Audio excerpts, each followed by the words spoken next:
Now at 6 a.m. on WKYT this morning, more than a month later, police have made a third arrest overnight in the murder of a Lexington pizza delivery driver. Time is running out for James Comer to challenge yesterday's recanvass in the Republican primary. And the latest from Texas, where another body has been found after days of historic and catastrophic flooding. Tracking, alerting, protecting. This is WKYT This Morning. Top of the morning to you from the WKYT News team, and welcome in on your Fridays. We get set for the weekend. I'm Bill Bryant. And I'm Rebecca Smith. May want to have a plan B if you have any outdoor activities planned for the afternoon hours, especially tomorrow. Right. It sounds like the mornings are okay. Let's check in meteorologist Micah Harris on top of that. Good morning. Hey, good morning. All the 5Ks, festivals, events taking place during the morning hours. That's when you want to get out there and do that. Afternoon, off into the evening. Well, you've seen it the past few days. It just starts popping around, and that is not going to change in the next couple of days. There's First Alert Defender live radar. A little fog down south from that rain that moved through overnight. No rain this morning, though. Temperatures pretty much the same as the past couple of mornings. 60s out and about, and even a 70-degree reading here and there. 82 by the afternoon. Few thunderstorms. That takes you off into your weekend. And here we go again. More rain, and even one day has a better chance. I'll show you if it's Saturday or Sunday in just about 10 minutes. Okay, we'll see you then. Thank you. And new this morning on WKYT, police have made a third arrest in the murder of a Lexington pizza delivery driver. The victim, 22-year-old Salahuddin Jidmood, was found stabbed to death at an apartment on Trent Circle last month. WKYT's Hillary Thornton picked up the latest arrest citation overnight. Hillary, what do we know about this third suspect? Well, good morning. According to that citation, this latest arrest, 22-year-old Trey Relford, did not know the victim, and police believe he played several roles in this crime.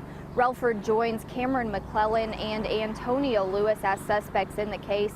Late last night, we picked up the arrest citation for Relford, who is charged with murder, first-degree robbery, and tampering with physical evidence.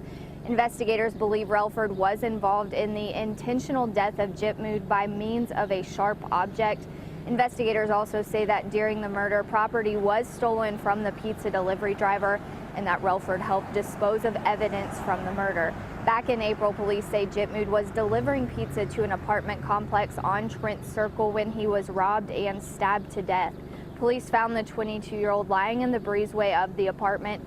A little more than a week later, McClellan and Lewis were arrested and charged in the murder. Now, this newest arrest in the case, Trey Relford, is scheduled to be arraigned later today here in Fayette County District Court. Live in Lexington, Hillary Thornton, WKYT. New this morning, several agencies are searching for a missing autistic teenager. Dispatchers in Washington County say the 19-year-old walked away from his home a little after 10 o'clock last night. Local and state police searching in the Mays Creek Road area north of Springfield. We are making calls and we'll update you throughout the morning on this story. James Comer has until the end of today to decide if he wants to further challenge the results of last week's primary election in the Republican race for governor. The Kentucky Agriculture Commissioner still trails Louisville businessman Matt Bevin by 83 votes. Secretary of State Allison Lundergan Grimes says neither candidate picked up any votes in yesterday's statewide recanvass. Comer's campaign says he will make a statement this afternoon about what's next. He could ask a judge for a recount, but he would have to pay for that himself. If Comer concedes the race, Matt Bevin will be the Republican nominee facing Democrat Jack Conway in the November general election. Well, search teams out in San Marcos, Texas have found the body of a man on the bank of the Blanco River. That raises the number of people killed in Texas flooding to 20. Meanwhile, authorities say the Brazos River has fallen below flood stage where people in a section of North Texas had evacuated. Emergency officials in Parker County say they'll continue to watch for any effects of rains from Thursday night. Former House Speaker Dennis Hastert's been indicted. He's accused of evading banking laws to hide hush money payments. A federal indictment says the Illinois Republican agreed to pay $3.5 million to keep an unidentified person silent about prior misconduct. At this point, we do not know what that is. The indictment does not describe that alleged misconduct. Well, you can get ready for some great entertainment in the region. Eastern Kentucky University has revealed this year's list of artists and performances. The lineup at the center there includes country music singer Vince Gill, a night with Carrie Elwes from The Princess Bride, and the Blue Man Group. Now, your zone-by-zone forecast with meteorologist Micah Harris and First Alert Defender. Hey, we're looking pretty good this morning. I'm really not seeing much outside as we slide off into your neck of the woods. And toward the afternoon, that's a different story. And you know what? It has been the past several days. It really has not changed since what? Sunday, Monday? I mean, we're really bringing in the rain, 1 to 3 inches of rain for most the past few days.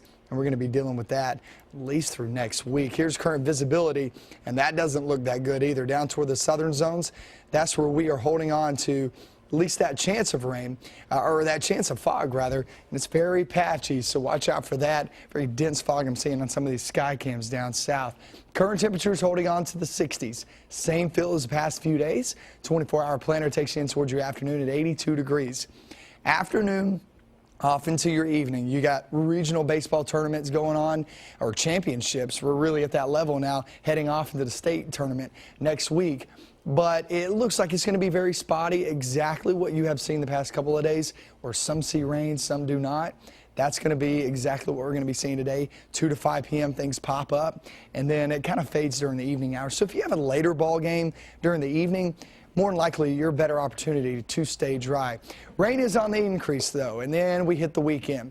That's where Saturday doesn't look as bad as Sunday. Your best chance will be on Sunday. So the morning hours, still your best bet to get out and knock some things out. That 40% chance of rain on Saturday is during the afternoon. I would say 4 to 7 p.m. It's a little backed up more than the past few days that we start to see the rain move in. The reason being, these aren't pop-up thunderstorms. This is a front getting closer. Temperatures will be pretty humid, though, so heading out to the lake, you'll be just fine through much of your day, especially down south and over toward Cave Run. That's where you have the better opportunity of staying dry through much of the daylight hours. Sunday, though, 60% chance. That's why those temperatures are at 76 degrees. There's festivals, the fair's going on. Just remember that you're going to be dealing with at least that chance of rain toward the afternoon. Cave Run Marinas, check that out. How cool is that? Cave Run Lake, just mentioned that over in eastern Kentucky. Beautiful shot. Once these storms roll through, it's absolutely gorgeous. Softball tournaments going on, and you can see North Laurel Jaguars won the region last night. Said the rain held off, that is. And that's Leah Markham. We appreciate that very much, Leah. Here's your next few days and what you can expect. The next couple of days in the 80s, it'll be muggy all the way through next week. That's a given. But that 40% chance of rain tomorrow, remember, that's late afternoon, and then Sunday. It doesn't look like a washout, but it's a pretty good shot at seeing some showers and thunderstorms. All right, we'll take those spots of sunshine where we can get them. Thank you, Micah. Each morning we bring you weather and traffic together. Here's Officer Don now with a look at what's happening out on the roads. Good morning. Good morning. Just check the circle. We're okay there. Same deal on Man o' War. Slowest traffic right now is inbound Leestown, just past Forbes. Turned out to be a stalled car there in the right lane. Let's get a quick look outside, and we'll show you what to expect as you head out the door this morning for work or school. It's pretty quiet at the moment. Looking at Nicholasville and Alumni inbound. Also on our Waze map, live drivers are on the way in and reporting a smooth ride on the north side of Lexington and on the interstate. 75 looks great both directions, even through that construction there in Madison County. Now back to you in the studio. All right, and it's Officer Don and Deanne Mornings over there on 98.1 The Bull, so they're having some good fun as you ride in this morning. Tune in and enjoy that. Hey, it's good to have you with us on WKYT this morning as we have this Friday off and rolling. It's 6:08 now. How an Eastern Kentucky community is helping out people who were told their disability payments are ending. And it's an exciting time for many high school seniors. We'll have details on graduation and a busy weekend in downtown Lexington. That's coming up in just a few minutes right here.